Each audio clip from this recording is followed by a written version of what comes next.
Hello, Akko here again. Welcome to a very short episode 68 of my Ultimate FTB Let's Play.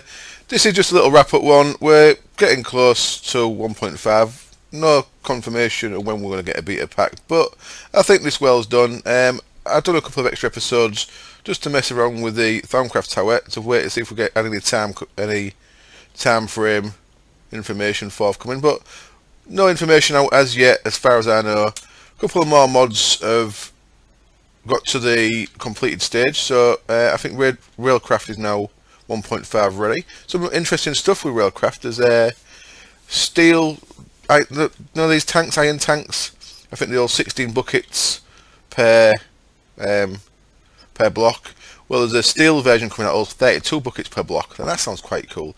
And you can also paint these and the steel version, so you can have them colour coded to your building. I like the idea of that. So yeah, steel ones sound pretty awesome, because I like keeping these pretty small. But obviously, look at that, I'm running out of air. My fuel's getting low. I've not had my second B running for a while. Best turn that on just in case. Ah, no, I'll be alright. No, I should turn it on just in case everything goes tits up and we end up playing on here longer. Where's my second refined B? It's around here somewhere. Imperial note, is it down here?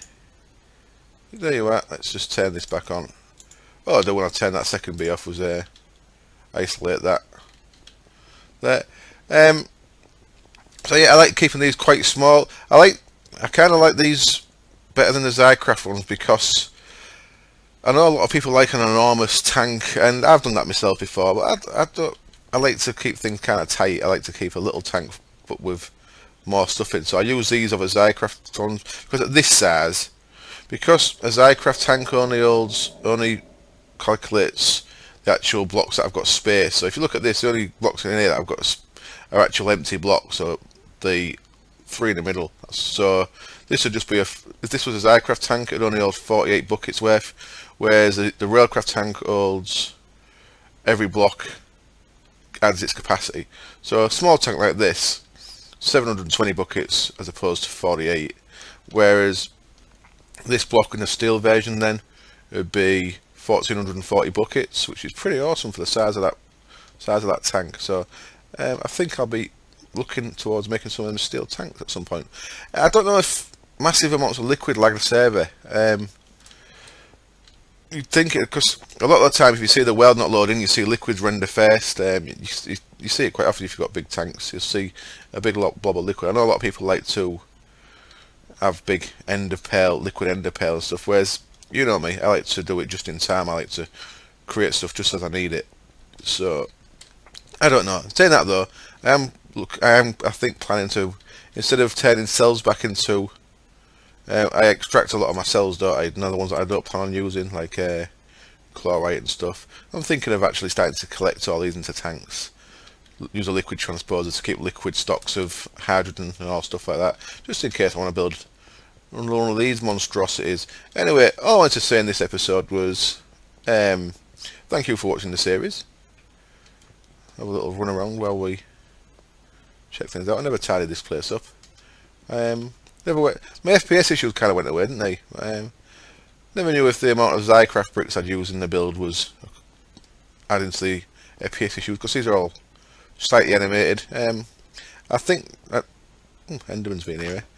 Oh shit, that's all on the floor. I'd like to have a config option to turn the animation off Zycraft bricks. I think it's just, they look nice, but I think they look nicer if there was a bit plainer. They're a bit too disco for me, maybe. Just thought I'd show a little bit more I've done to the Thaumcraft Tower. This is nowhere near finished. If the server was going to persist, or if this was on the main server, I'd be putting more effort into this, but more work into it. But I did the window frames, and actually I took the top little corner bits away, because I actually think it looks a bit better. It gives the windows a rounded appearance. So I did all the windows from the thing. I think the wood looks alright actually. I think I maybe would do it different, but I don't know if it's the wood that looks out of place, or if it's the purple of the roofs now looks out of place because of the wood. So I'd maybe do the roofs a different colour possibly. I think that looks alright. They certainly got a windowy look to them, haven't they? More than just bits of glass stuck to a wall, if you know what I mean. I think that you get a good shape with the thicker bit at the bottom, like a windowsill. And I think that curve at the top adds to it as well. I can't remember how much of this was in yesterday's video, but I think I finished off making these chairs. I don't particularly like how they look. I've done these better before, and I think these maybe look a bit better in a sphax texture pack than the Faithful, possibly. I've done something similar to this before and it looks a little bit better before. Move my crystals up onto there. My B chest you can't actually get into. I'd probably change that for an ender chest so I could get into it, or maybe even one of them secret chests, because as you can see the secret chest can work with blocks above it, and it's nice and secret. I don't know what it'd take on though if there's a secret chest there. Would it take on the skin of the apiary maybe? If it was. Anyway, but that seems to be working. My node B's down there out the way, busily beavering away. And I did a little bit more upstairs, but not a great deal. I think I did an extra infuser just to even things up a bit. I think I showed you that. Then I used the liquid tesseract to put the water in rather than the golem. Works okay. And I made a little bedroom up here, but of course this is a permanent day world. You can't sleep because it's a permanent day world. So pretty pointless having beds here. But suppose I could bring little female apprentice mages back to the mage tower and have my evil wicked ways and stuff. So you need a bed, I suppose, because big wizard's going to impress little wizards, isn't he? Anyway, I won't dwell on that too long.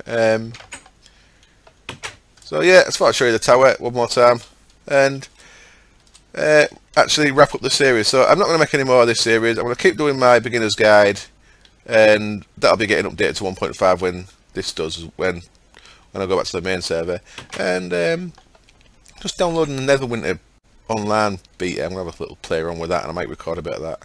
So as always, thank you for watching, thank you for supporting me through the series, thank you for joining me if you subscribed to me during this series. I think most of my subs have joined me during this series. I appreciate every single one of you who've joined me. Thank you very much. I hope I keep making videos that you want to keep watching, and yeah, I'll leave it at that and say farewell. Bye.